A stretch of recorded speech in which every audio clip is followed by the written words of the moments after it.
kembali lagi di channel Dunia Keris. Pada kesempatan kali ini kita akan membahas sebuah keris yang bisa dibilang unik ya. Unik seperti apa keunikannya kita coba lihat nanti di saat pembabaran.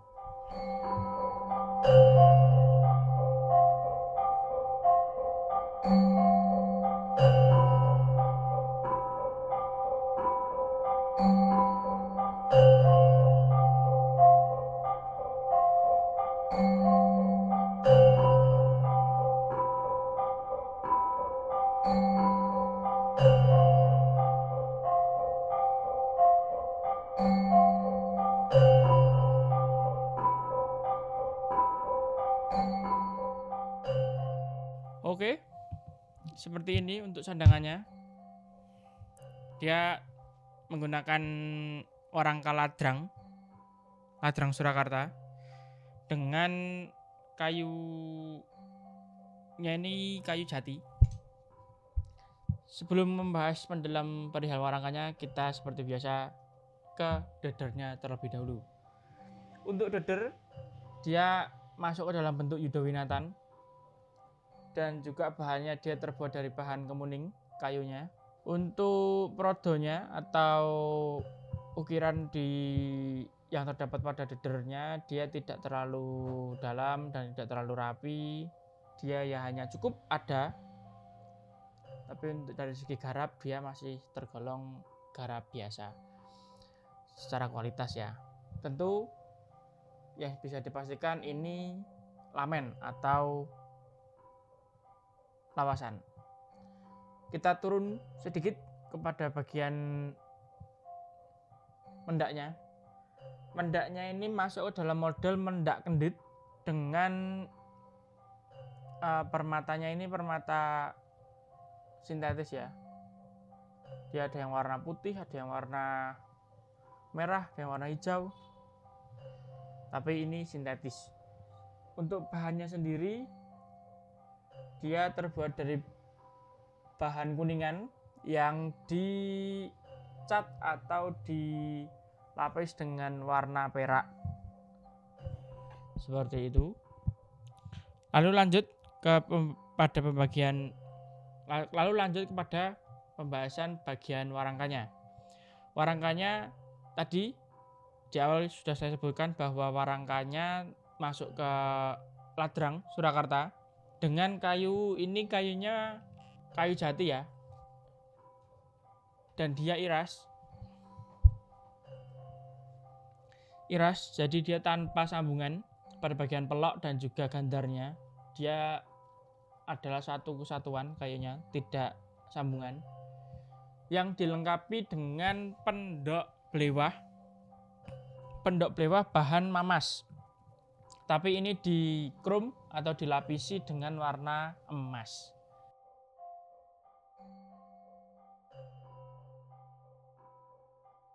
Tanpa berlama-lama lagi, kita akan coba buka isi dari warangkanya dan kita akan melihat seperti apa keunikan dari keris ini.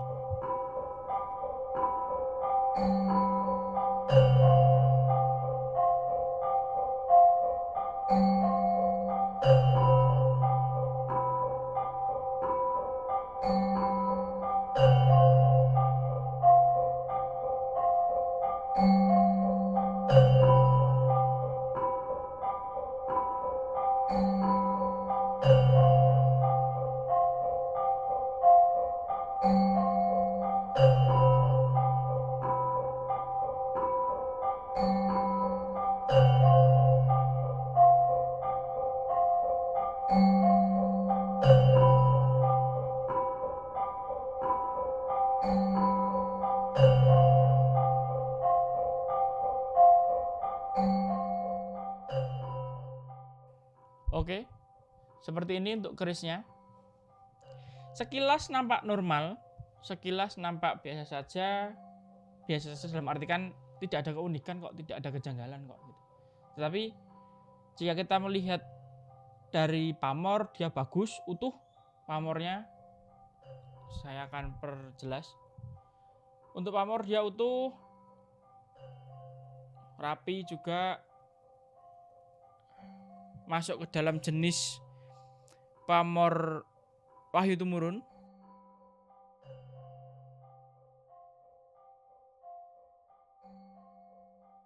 Bagus pamornya, tidak ada yang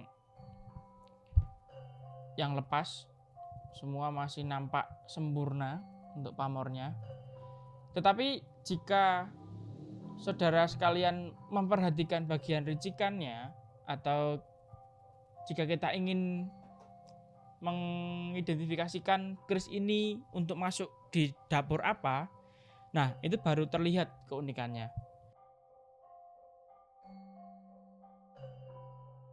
Ricikan dari keris ini dia hanya ada gandek lugas dan juga tikel alis serta pejetan yang dia menyambung sampai atas.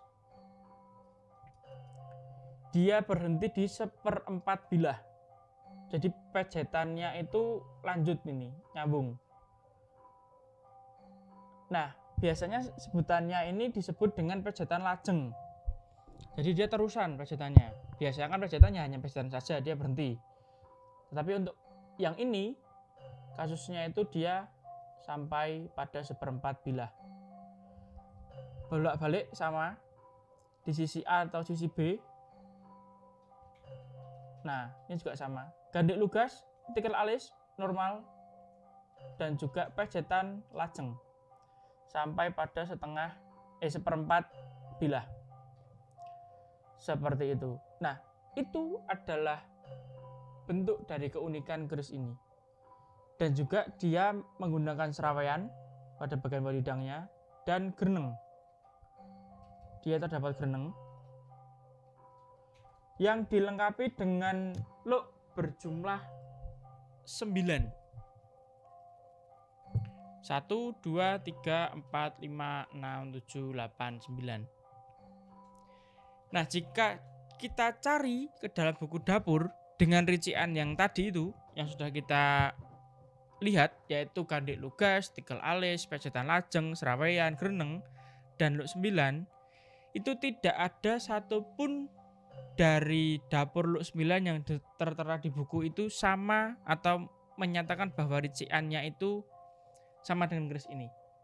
Jadi nilai keunikannya atau nilai ke bisa dibilang pembeda itu karena dia tidak ada di dalam buku dapur. Jadi secara dapur ini saya juga tidak tahu masuk ke dalam dapur apa, dan mau saya giring kemana untuk dapurnya, karena tidak ada satupun dapur yang sama persis dengan rician ini. Toh pun itu di luk 7 bawahnya atau luk 11 yang di atasnya atau luk 13, itu tidak ada yang sama persis dengan rician seperti ini. Dan tentunya itu tidak menjadi sebuah hambatan karena memang dapur keris secara keseluruhan itu sangat banyak sekali, dan yang tertera pada buku dapur itu hanya sebagian yang berhasil teridentifikasi atau yang berhasil dipublikasikan. Karena menurut para sepuh atau para senior-senior keris yang lain, buku dapur keris yang belum teridentifikasi atau belum diterjemahkan itu masih cukup banyak yang ada di dalam keraton. Seperti itu. Jadi masih ada arsip yang belum dikeluarkan. Jadi untuk ini dan mungkin untuk beberapa keris di luar sana, pasti jenengan-jenengan juga sempat menjumpai, loh ini di buku dapur nggak ada, tapi kerisnya sepuh dan bukan hasil perbuatan, dalam arti kan tidak ada yang dirubah atau tidak ada yang ditambahi. Jadi semuanya masih orisinil, benar-benar orisinil, benar-benar itu keris sepuh, tapi tidak teridentifikasi secara dapur. Itu tidak masalah. Makanya untuk keris ini saya beri nama keris dapur unik. Seperti itu. Yang jelas pamor dia bagus, cantik. Dapurnya dia walaupun unik tapi juga jelas ricikannya. Dan yang bisa menjadi pelengkap adalah ditangguh. Keris ini merupakan salah satu keris dari Tangguh Mataram Sultan Agung. Kita bisa lihat dari material pamor dan juga pada bagian gonjo, gandik, dan bagian buntut urangnya. Seperti itu. Oke. Kita akan lanjut ke dalam pengukuran dimensi. Jika tadi kita sudah membahas perihal dapur, pamor, dan juga tangguh, kita masuk ke dalam pengukuran dimensi. Untuk keris ini dia memiliki panjang di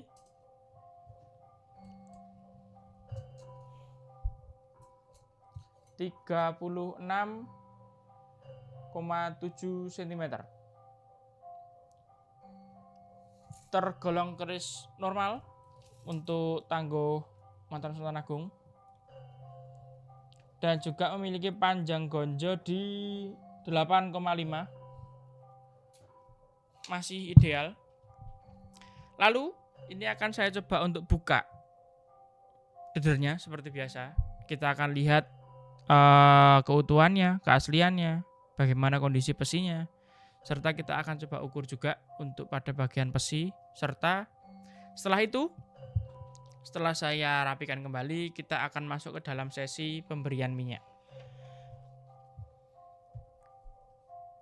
Ya, seperti ini untuk kondisi dari besinya. Dia masih utuh, tentunya masih orisinil.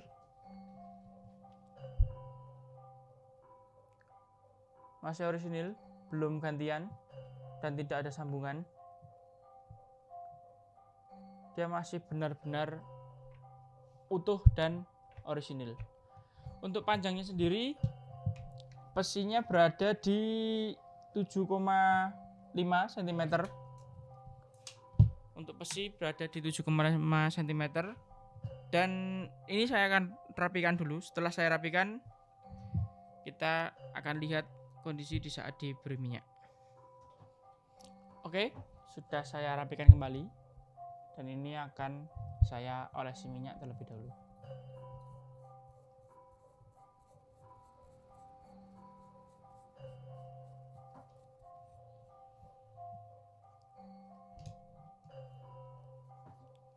Oke, sudah selesai saya beri minyak. Dan mungkin bisa disaksikan dengan seksama.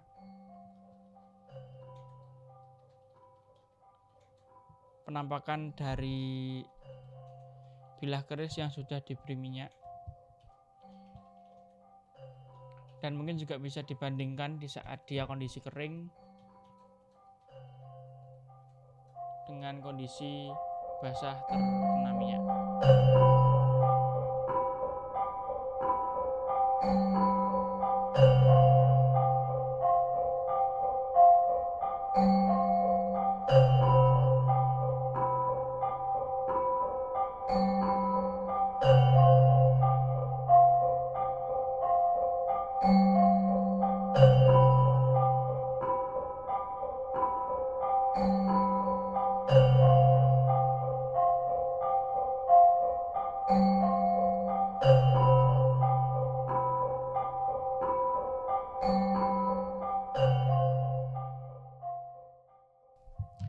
Seperti itu untuk kesempatan pada video kali ini.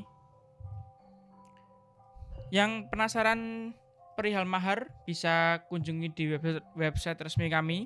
Bisa dicari di sana keris unik seperti itu.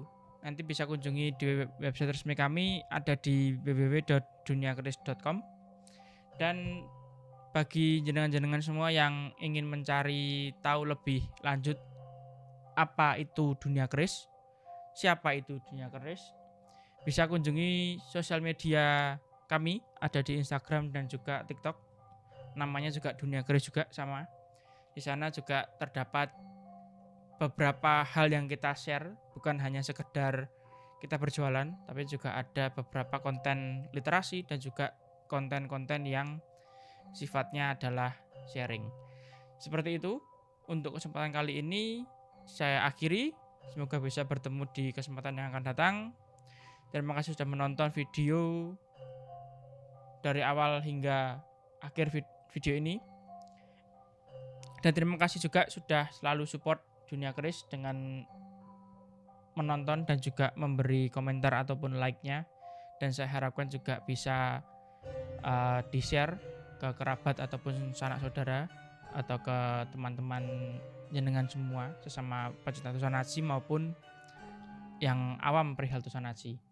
Harapannya supaya ilmu atau warisan daripada leluhur kita mengenai budaya Tusanashi juga terus lestari, terus berkembang, tidak termakan oleh zaman. Sekian dari saya, terima kasih, saya akhiri. Rahayu, rahayu, rahayu.